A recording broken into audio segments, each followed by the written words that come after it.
خیلی ترک نصیب باشه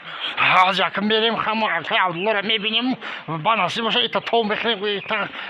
کی رو میبینیم اکا اکمالا میبینیم تا میریم بعد هم همین اگر موتور موسیفیدون نباشه که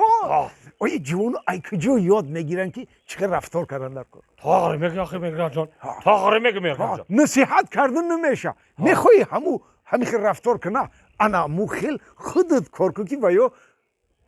ببینن رفتار کنن خالدار بای شناختیزی شونه ای قرقی اگر در روزی روشن دو تا بچه پادروشکا کده اومدی سیه یه اجای خودمون نه استن همونم گوه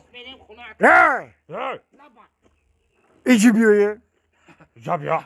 لبا سلام علیکم بابی جان سازین تینجه کاراکو خوبه فرزندک و همه طرف تینجه رحمت گوش که بچم لبا ایجا دهاتای فهمیدی ایجاد مدنیت منتالیتت تماما دیگه میفهمم بابی میفهمم یکی ای دهاتای خوشروی ملک تاجیکستان سلامت باشی نه فقط ای دهات تمامی تاجیکستان مدنیت معرفتی دیگه داره ای قدیم میدانم میدونی در روزی روشن دو تا مردک ای به شرم نمیدونه که پدروشکه کرده یه رفت ای نلایی قرقی اگر شان و شرف شما دا نمیزه باخه سرت دسته